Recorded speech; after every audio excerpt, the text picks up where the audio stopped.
Well, let's focus on Manchester United with Clinton and with Dave. Bruno Fernandes has been available and featured in 308 out of the 325 games since joining United in January 2020.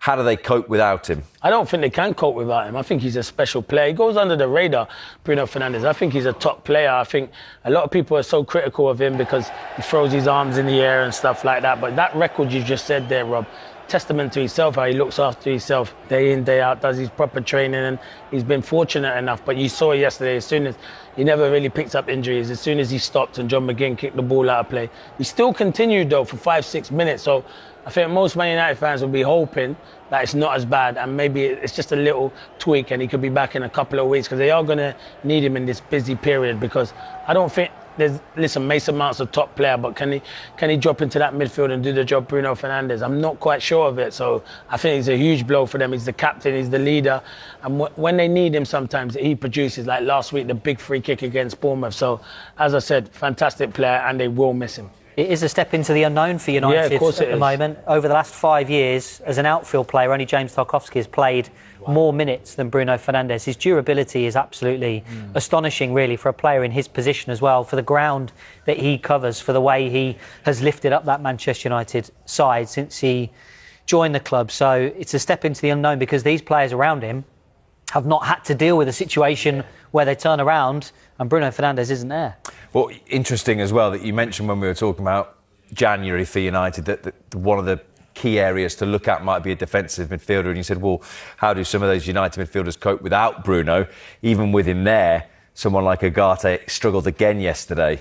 Yeah, his Premier League record, it's really not very nice. I think in the last 9... You're being nice. That's very polite, Dave. Not very nice. It's terrible. It's terrible. I think in the last 9 games that he has started, Manchester United have failed to win. So 0 wins, 1 draw, 8 games lost and 16 goals conceded. Obviously, he came in for Casemiro, who was suspended for the game against Aston Villa. And you can... This is the one really where you want your midfielder to turn and carry the ball forward, but he's caught in possession. The speed of thought is a little bit slower, and Villa are able to counter-attack on that occasion. And really, his passing range isn't particularly suited to that defensive midfield position. There was one point in that first half where he simply booted the ball out of play when he was trying to make a switch. This is the one I'm talking about here. And it feels a little bit unreliable, him, in terms of his passing range in that single run. Maybe he could move forward. He did move forward against Aston Villa yesterday when Lisandro Martinez came on and he played as the deepest midfielder. But with Casemiro back, maybe from United's perspective, they go, well, let's move Mason Mount in there. Maybe Kobbie Mainoo, we're not sure on his fitness for the next game.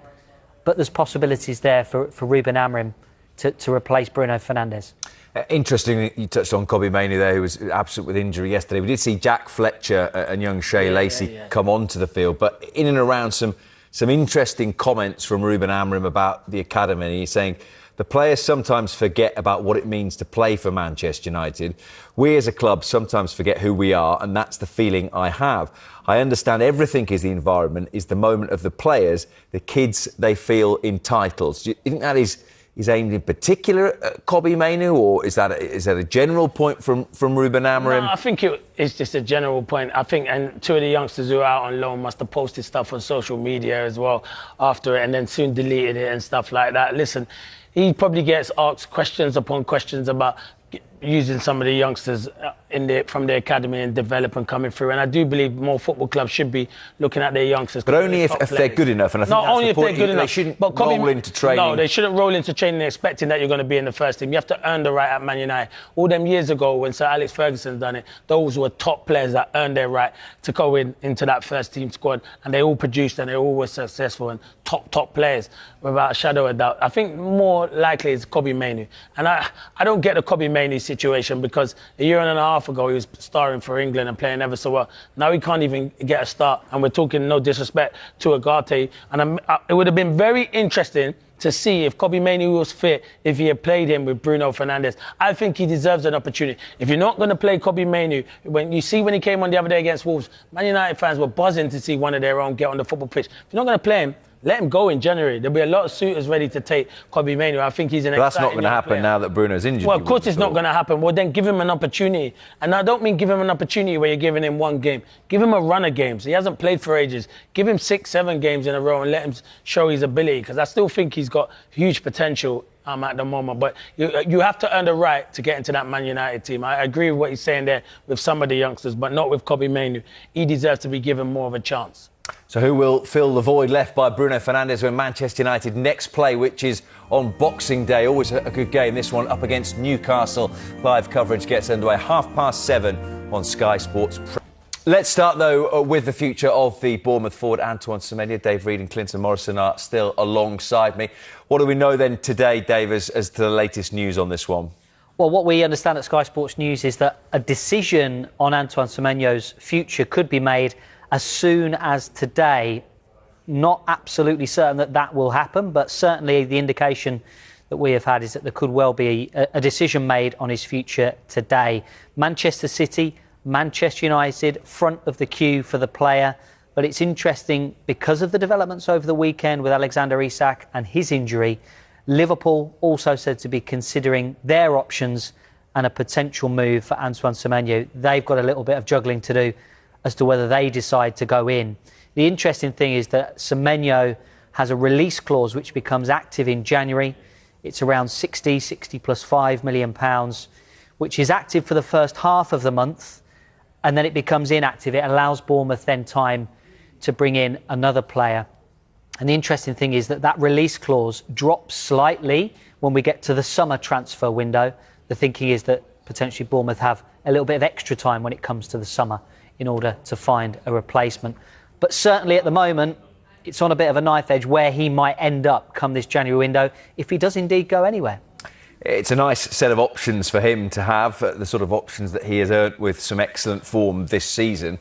Where do you think he will end up? And if you were him, and all three of those clubs remained at the table right towards the end of it, which they might not, where would you opt for? Wow, that's a big question. I'd go to where I want to play football and where I feel they're going to improve my game and I've got the best manager in the world. So I'd go to Man City. In my eyes, I'd go to Man City.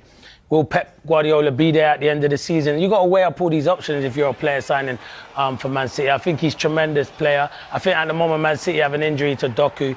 So his most likely place he would be at the moment, in my eyes, would probably be Man United or Liverpool.